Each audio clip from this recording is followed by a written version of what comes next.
हरे कृष्णा। तो आप सभी का मेरे चैनल में स्वागत है। आप सभी कैसे हो? उम्मीद करती हूँ आप सभी अच्छे होंगे। तो आप देख सकते हैं हमारी मंदिर में श्रीमद् भागवत कथा चालू होने वाली है, जिसकी तैयारियाँ ऐसे हो रही हैं। तो आप सभी देख सकते हैं। थोड़ा सा मैं अपने मंदिर का दर्शन करवा देती हूँ। श्री जगन्नाथ बलदेव सुभद्रा मैया की जय। काफ़ी पब्लिक आई है, तो वो सभी अभी कथा चालू होने के पहले भगवान के दर्शन कर रहे हैं।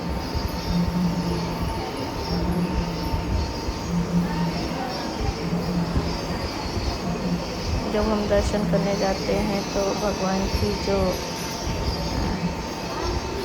यूज़ की हुई मालाएं होती हैं उसे हमें गिफ्ट दिया जाता है, और ये भगवान का चरण पादुका है, जिससे हमें मंदिर में जाने के बाद आशीर्वाद मिलता है।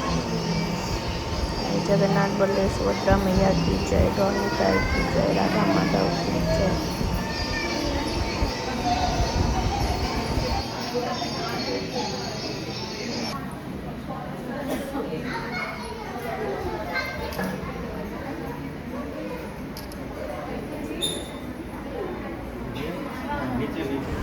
चलिए मैं दिखाती हूँ कि आज हमारी भागवत कथा कहने के लिए कौन आ रहा है। तो आप देख सकते हैं परम पूज्य श्री देवकी नंदन प्रभु जी, जो इस्कॉन के बहुत ही वरिष्ठ भक्त और अच्छे कथाकार हैं, जो हमारे बीच आज भागवत कथा चालू करेंगे। प्रहलाद महाराज के ऊपर नरसिंह भगवान की कथा चालू होगी। अभी वो आ चुके हैं। ये हमारे मंदिर के डिवोटी जो उनको दंडवत प्रणाम कर रहे हैं। प्रभु जी की कथा बहुत ही अद्भुत रहती है। तो मैं छोटी सी झलक आपको जरूर दिखाऊंगी उनकी कथा का।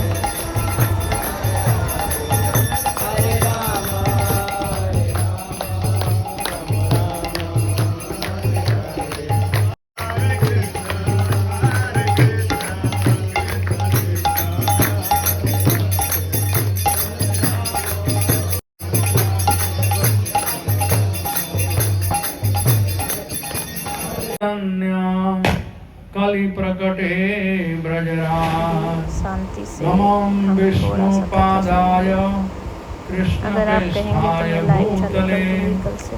हरे कृष्ण। श्रीमते भक्ति वेदांत स्वामी निति नामिने नमस्ते सारस्वते देवीं गौरवाणी प्रचारिणे निर्विशेष शून्यवादी पाश्चात्य देश तारिणे। जय श्री कृष्ण चैतन्य प्रभो नित्यानंद श्री अद्वैत गदाधर श्रीवासादि गौर भक्तवृंद। हरे कृष्णा कृष्ण कृष्ण हरे हरे, हरे राम राम राम हरे हरे। हरे कृष्णा।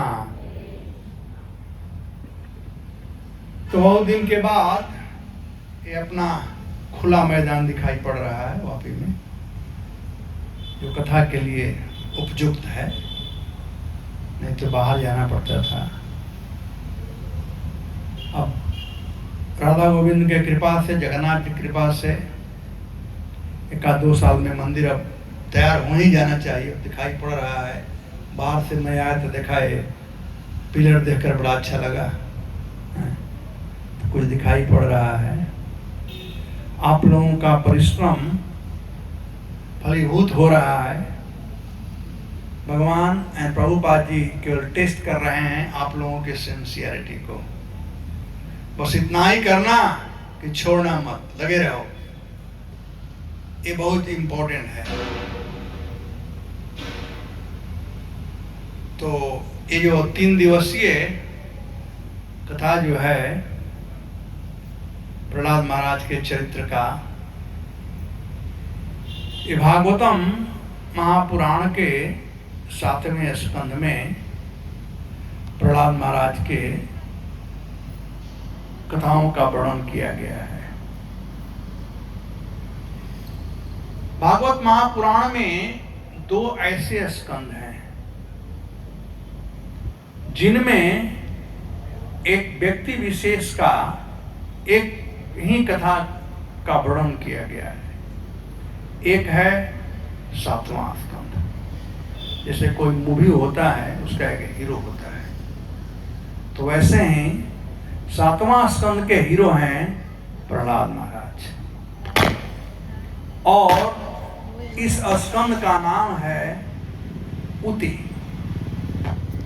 भागवत महापुराण में 10 विषय वस्तुओं का वर्णन किया गया है। अत्र सर्ग विसर्गस्य स्थानम पोषण ऊतय मनवंतर ईशानुकथा निरोध मुक्ति आश्रय। उसमें से ये उति जो है यह 5वां विषय वस्तु है। उति का अर्थ होता है उतय कर्म वासना। उति का मतलब होता है कर्म करने की वासना, कर्म करने की इच्छा। अब कर्म 3 प्रकार के होते हैं, कर्म, अकर्म और विकर्म। और कर्म का बंधन होता है। जो भी कर्म है, कर्म हो या विकर्म हो, इन 2 का बंधन होता है। केवल अकर्म ही एक ऐसा कर्म है जिसका बंधन नहीं होता है। इस भौतिक संसार में जो कोई भी आया है उसे तो कर्म करना ही पड़ेगा।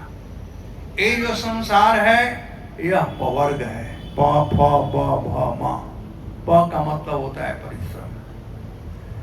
अब डिपेंड करता है हमारे ऊपर कि हम कौन सा कर्म करना चाहते हैं। कर्म करना चाहते हैं या विकर्म करना चाहते हैं या अकर्म करना चाहते हैं। जैसे उदाहरण के लिए भोजन करना। भोजन नितांत है, वो भी एक कर्म है। जिसे कर्म इंद्रियां यानी मुंह के द्वारा किया जाता है, हाथ के द्वारा मुंह में डाला जाता है, तो भोजन करना एक कर्म है। अब हमारे ऊपर डिपेंड करता है कि हम कौन भोजन करें। मनुष्यों के लिए ये जो देह है यह अन्नमय शरीर है, तो मनुष्यों के लिए भोजन कुछ निर्धारित हैं जो अन्न से संबंधित हैं। पशु हैं, उनका शरीर अलग प्रकार का है, उनके लिए मांसाहार जरूरी है। तो एक अन्न है, एक मांस है, और तीसरा है जो भी खाते हैं उसको भगवान को अर्पण करें, बाद में हम ग्रहण करें। अब देखा जाए तो कोई कह सकता है ठीक है हम मांस को ग्रहण कर करके और हम खा लेंगे तो प्रसाद हो जाएगा। नहीं, मनुष्यों के लिए अन्न भोजन है, तो अन्न को आप भगवान को भोग लगा सकते हो। मांस का भोग लगाना मनुष्यों का काम नहीं है, वो पशुओं का काम है जिसके लिए मांस बनाया गया है। जैसे शेर इत्यादि, वो भोग लगाएं तो उनके लिए वो प्रसाद बन सकता है। मनुष्य भोग नहीं लगा सकता है मांस का। तो जो भोजन है उसको भगवान को भोग लगा देंगे, वो प्रसाद हो गया, तो वही अकर्म हो गया। और विकर्म जो निंदनीय कार्य है, जैसे भोजन में मांस खाना ये पाप कहा जाता है, निंदनीय कार्य है, निंदनीय भोजन है, तो वह विकर्म कहलाता है। तो इस संसार में हमको कर्म करना ही पड़ेगा। तो उतय कर्म वासना, कर्म कब करते हैं जब कर्म करने की इच्छा हो। भोजन तब करते हैं जब भूख लगता है, खाने का जब मन करता है। तो ऐसे ही इच्छा करना, इच्छा बहुत जरूरी है। यदि इच्छा नहीं होगी तो हम कोई कार्य नहीं करें यहाँ बैठे हुए कथा सुनने के लिए, क्योंकि हमारी इच्छा है। अब इच्छा करके हम चले जा सकते हैं। इच्छया कर्म उदया कर्म वासना, कर्म करने की इच्छा। अब ये जो कर्म है उसका बंधन होता है, कर्म का बंधन होता है, इसे कर्म बंधन कहते हैं। और उस कर्म बंधन के चलते हम इस संसार में फंस जाते हैं। बंधन मतलब जो बांध कर रखता हो, तो कर्म बंधन जो है हम लोगों को बांध कर रखता है। और यही कारण है कि हम लोग यहां दुखी हैं। यदि किसी व्यक्ति का हाथ पैर बांध दिया जाए और समुद्र में या गहरे पानी में डाल दिया जाए तो डूबेगा नहीं तो क्या करेगा, कितना भी तैरने वाला क्यों ना हो। तो वैसे ही कर्म बंधन में फंस करके सुखी कभी नहीं हो सकते हैं। कर्म बंधन से मुक्ति बहुत जरूरी है।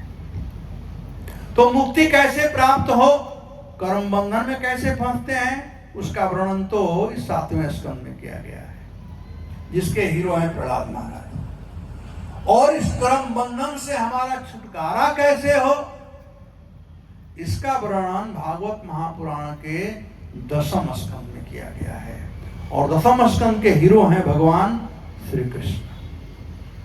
तो श्री कृष्ण के लीलाओं का हम श्रवण करेंगे तो इस प्रकार से कर्म बंधन से हम मुक्त हो सकते हैं। तो देखिए, यह जो स्कंद है, इस स्कंद में टोटल 15 अध्याय हैं, जिनमें 10 अध्याय टोटल 15 अध्याय हैं। वीडियो बहुत लंबी हो जाती है, 750 श्लोक हैं, बंद कर रहे हैं। इसमें 1 से 10 अध्याय चैनल को जरूर देना। हरे कृष्ण।